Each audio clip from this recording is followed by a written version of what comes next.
Alright, how many of us have planned something out in our heads and it's going to go so smooth and so well, and you get to the actual moment where everything just goes completely to, for lack of better words, shit? I have, I'm sure you all have. Today, I want to talk about an Antoine France quote. He states that it is human nature to think wisely and act foolishly. I'm in complete agreement with this quote because plans, like I said, plans always seem better in your head than in actual reality. Today, I'm going to illustrate the examples by discussing some personal experience I had in the military, experiences that we're all going through now, global warming, and lastly, an example of a date that went on. First of all, in the military, you sit around for most of the time. You decide as an infantryman, 09, 1700, you're going to sit around. You have maybe 2 hours of work to do. So I figured one day, I'm going to get most of my work done between 09 and 1100, right before lunch. That way the rest of the day I can go play PlayStation. So I did this. I finished all my work by 11 o'clock, go to lunch, come back, I'm figuring I'm going to get off. My school leader's like, all right, go ahead, you're off. Not so much. He says, oh, you're done? All right, well, we got some more work to do then that I was going to wait for tomorrow. There's an example right there. I pictured that going a lot differently in my head. I pictured, you're off, go ahead. Second example of how things change and how some things we want are for not so much for the better is global warming. So, example, global warming is happening because of pollution, right? Now, the pollution happened mainly because of exhaust fumes from cars, which were thought of as a way to help people get around, and still are. But now this pollution is having a negative effect on our environment. Ice caps are melting. It's getting hotter and hotter. For example, it was 113 degrees last September. Not a big fan of that. And lastly, I want to provide an example of a date I went on. Like junior year of high school, maybe my second or third date, didn't get out too much. Girl I liked, nervous to ask her out, finally did, and take her to a movie. During a movie, you know, the usual thing.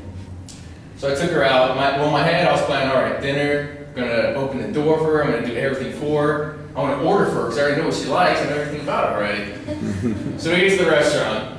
First thing I forget to do is open the door. I open the door and just walk right in. Leave her right behind me. Right then, I was like, all right, that's just one mistake, don't be that bad. Get to the table, waiter comes, what would you like to order? We're at Acapulco, so I'll get, the asada burrito. I said, what do you want to order? And she says, well, they thought you said you were ordering for me. And I'm like, oh yeah, let me get that real quick. I ended up ordering a completely wrong meal. She's allergic to it, so that ended up working out well for me. Let's just say by the end of the night, it didn't exactly turn out well. She didn't like horror movies. Don't ever take a girl to a horror movie on a date. So in conclusion, I just want to say, no matter how well you plan something in your head, you're going to act foolish and it's not going to come out right sometimes. That's it.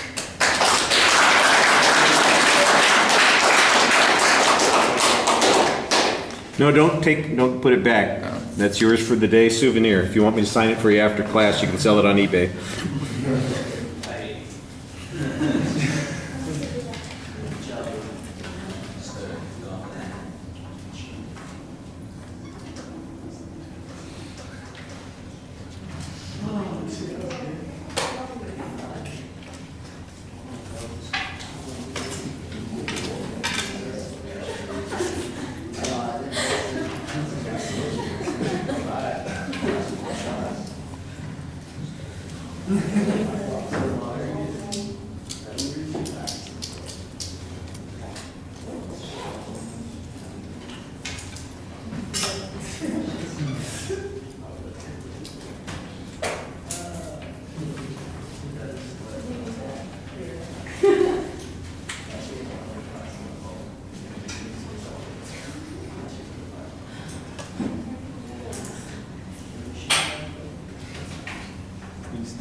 All right, Kyle, you had a nice visualization as your attention device. Be careful about the language, but I appreciated the point that you were trying to make there. Good transition to the topic and a very clear thesis statement. There's an excellent preview about what you're going to talk about, so it'll be easy to follow.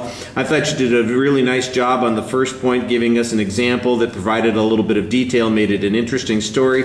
The second point, you didn't have quite as much. The third one, though, you had a lot of detail. You made it interesting. You had a lot of fun with it. The audience is reacting to it, so you are able to kind of react a little bit to the audience's reaction, and that makes the speech a lot more interesting when you're delivering it.